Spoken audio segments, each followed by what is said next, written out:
Ladies and gentlemen, welcome to Chanel Jasmine, the best novel Chanel for romantic stories. Hai guys, selamat datang di channel Jasmine, channel terbaik untuk menyimak novel-novel romantis. Mohon dukung channel ini dengan subscribe, like dan share video-video yang ada di channel ini. Terima kasih.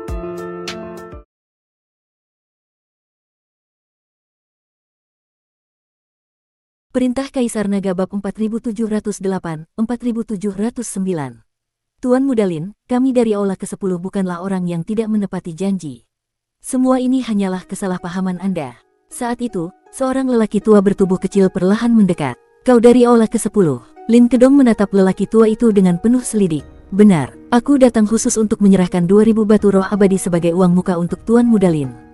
Setelah tugas selesai, 80.000 batu roh abadi lainnya pasti akan diberikan dengan hormat. Selesai berbicara, lelaki tua itu langsung melemparkan sebuah kantong penyimpanan kepada Lin Kedong.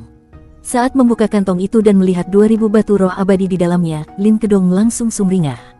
Tak kusangka kalian dari Aula ke-10 begitu murah hati. Memberikan 20.000 batu roh abadi sebagai uang muka, jangan khawatir, jika aku sudah menerima uang ini, aku pasti akan membunuh Dev.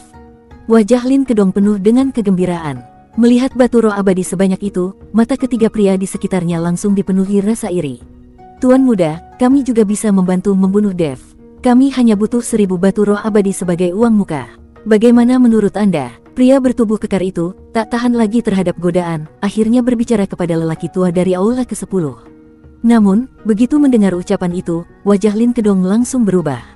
Ia murka, orang ini terang-terangan merebut pekerjaannya. Sialan, kau berani-beraninya merampas tugasku di depan wajahku. Aura kemarahan langsung meledak dari tubuh Lin Kedong, seakan siap menyerang kapan saja. Tenang, Tuan Mudalin. Mana mungkin kami berani bersaing dengan Anda. Kami akan segera pergi. Pria berjubah mewah yang tampak sebagai pemimpin mereka langsung menarik pria bertubuh kekar itu menjauh dari Lin Kedong. Setelah menjauh cukup jauh, pria berjubah mewah itu menatap pria kekar dengan wajah suram dan berkata, "Saudara kedua, kau benar-benar bodoh. Hampir saja kau membunuh kita semua. Kau bahkan berani menyinggung putra mahkota kota Ryue. Kakak, aku hanya tidak bisa menahan diri setelah melihat batu roh abadi sebanyak itu. Selain itu, sepertinya Aula ke-10 cukup bisa dipercaya, buktinya mereka bahkan memberikan uang muka." Pria bertubuh kekar itu tampak sedikit bersalah. "Kedua kakak, kita ini hanya kultivator pengembara tanpa dukungan klan.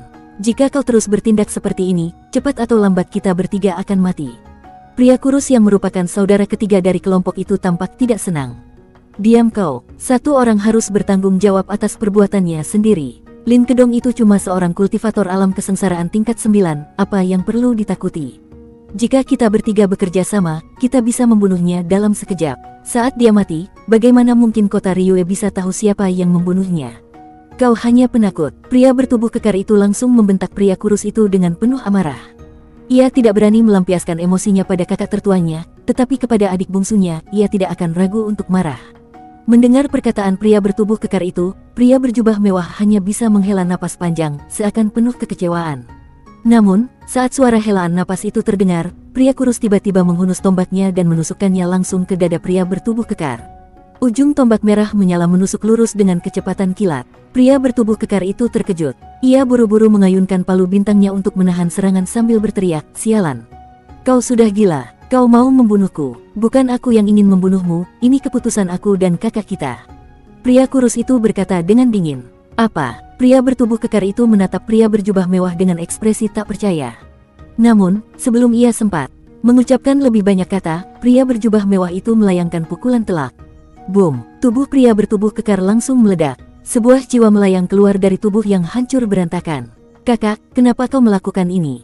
Jiwa pria bertubuh kekar itu melayang di udara, penuh amarah dan keterkejutan. "Kau terlalu bodoh. Jika kau terus hidup, cepat atau lambat kau akan mencelakakan kami berdua. Lebih baik kami menyingkirkanmu sekarang sebelum kau menjadi masalah." Pria berjubah mewah itu berkata dengan datar, lalu mengayunkan tangannya. Krak! Jiwa pria bertubuh kekar itu langsung lenyap tanpa jejak, seakan ia tak pernah ada di dunia ini. Satu-satunya yang tersisa hanyalah palu bintangnya yang jatuh ke tanah dengan suara berat, menciptakan lubang dalam di permukaan tanah. "Saudara ketiga, kau tidak akan menyalahkan kakak atas tindakan ini, kan?" tanya pria berjubah mewah. "Kakak, sejujurnya aku sudah lama ingin membunuh si bodoh itu.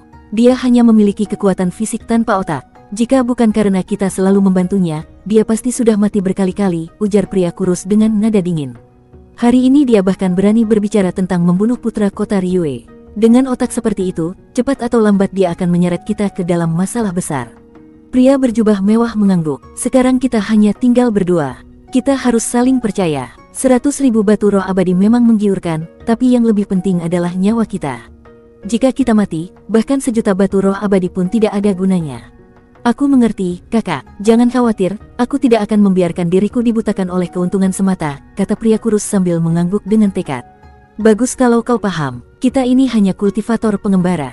Meskipun kita telah berusaha keras mencapai tahap ke-9 ranah alam kesengsaraan, dibandingkan dengan keluarga-keluarga besar, kita tidak lebih dari semut. Begitu banyak kekuatan besar yang telah berkumpul di Kekaisaran Xiao. Sekalipun kita berhasil membunuh Dev dan mendapatkan 10.000 batu roh abadi, kau pikir kita bisa bertahan hidup dengan tenang? Belum lagi, aula ke-10 juga belum tentu akan memberikan kita 10.000 batu roh abadi itu, nada suara pria berjubah mewah penuh dengan keputusasaan. Meskipun kekuatan mereka saat ini cukup untuk menguasai sebagian besar dunia kultivator, mereka tetaplah tidak ada apa-apanya dibandingkan dengan kekuatan besar yang tersembunyi di balik layar. Masalah terbesar mereka adalah tidak memiliki latar belakang kuat atau sekutu yang bisa diandalkan. Menjadi seorang kultivator pengembara di dunia ini benar-benar sangat sulit. Jadi, apa yang harus kita lakukan sekarang, kakak? Tanya pria kurus. Kita menunggu. Menunggu kesempatan, jawab pria berjubah mewah. Kesempatan apa? Pria kurus bertanya dengan penuh rasa ingin tahu. Namun, pria berjubah mewah tidak menjawab. Ia hanya menatap jauh ke arah Kekaisaran Xiao, seolah sedang menunggu sesuatu yang besar terjadi. Sementara itu, di dalam Kekaisaran Xiao, ayah, sekarang sudah ada lebih dari 10 aura kuat di sekitar Kekaisaran Xiao, ujar Xiao Feng dengan wajah penuh kekhawatiran. Xiao Yuanshan berdiri diam, wajahnya penuh ketegangan. Ia tidak mengatakan sepatah kata pun, hanya terus menatap ke arah tempat Dev sedang mengalami penempaan tubuh dengan guntur. Saat ini, satu-satunya harapan mereka adalah Dev segera menyelesaikan penempaan tubuhnya. Bagaimanapun, semua orang yang berkumpul di sekitar Kekaisaran Xiao datang untuk memburunya.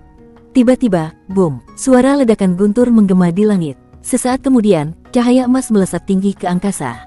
Cahaya itu memancarkan kekuatan luar biasa menandakan bahwa seseorang telah berhasil melewati bencana guntur. Seiring semakin banyaknya kultivator yang berhasil melewati ujian ini, awan guntur di langit mulai menipis, dan intensitas guntur pun mulai melemah. Pada akhirnya, guntur terakhir menghantam tubuh Dev. Saat itu, ia tiba-tiba membuka matanya. Duar. Sebuah ledakan cahaya keemasan melesat dari tubuh Dev dan menembus langit. Cahaya emas itu meledak di udara, menyebarkan gelombang energi yang sangat menakutkan ke seluruh Kekaisaran Xiao. Tekanan dari kekuatan ini begitu luar biasa hingga membuat semua orang yang berada di tempat itu merasa terhimpit. Di bawah tatapan kagum semua orang, Dev perlahan berjalan keluar dari cahaya emas itu. Saat ini, seluruh tubuhnya telah berubah menjadi emas. Bahkan rambutnya bersinar seperti emas murni. Aura menakutkan terpancar dari tubuhnya, bukan karena energi spiritual, melainkan murni dari kekuatan fisiknya. Di kejauhan, Yunli keluar dari ruangannya dan menatap Dev dengan ekspresi iri dan kagum. Tuan Chen, selamat. Tubuhmu telah menjadi begitu luar biasa kuat. Xiao Yuanshan adalah orang pertama yang melangkah maju dan memberi selamat dengan penuh kegembiraan. Dev hanya tersenyum tipis, lalu mengalihkan pandangannya ke arah ratusan kultivator lainnya. Meskipun mereka semua telah berhasil melewati bencana guntur ini, jalan yang harus mereka tempuh ke depannya akan menjadi semakin sulit. Hal ini terjadi karena mereka telah bergantung pada Dev untuk menahan sebagian besar guntur. Memang benar mereka telah bertahan hidup, tetapi akibatnya, perjalanan kultivasi mereka di masa depan akan menjadi lebih sulit. Bahkan, beberapa dari mereka mungkin tidak akan pernah bisa mencapai tingkat yang lebih tinggi lagi. Inilah alasan mengapa kebanyakan orang tidak suka mengandalkan bantuan eksternal saat menghadapi bencana guntur karena meskipun tampaknya menguntungkan, itu bisa merusak fondasi kultivasi mereka. Xiao Yuanshan menunduk dengan hormat dan berkata, Tuan Chen, jangan khawatir. Kami akan mengingat jasa para kultivator ini dalam membantu Anda melewati bencana guntur ini. Saya akan meminta Xiao Feng untuk mencatatnya dan memastikan bahwa mereka mendapatkan lebih banyak sumber daya kultivasi. Dev tersenyum tipis dan berkata, aku serahkan itu padamu, Kaisar Xiao. Dengan demikian, Kekaisaran Xiao mulai bersiap menghadapi gelombang ancaman yang akan datang, sementara Dev, yang baru saja mengalami transformasi luar biasa, berdiri dengan penuh ketenangan, menatap dunia yang kini harus mengakui kekuatannya yang baru. Bersambung.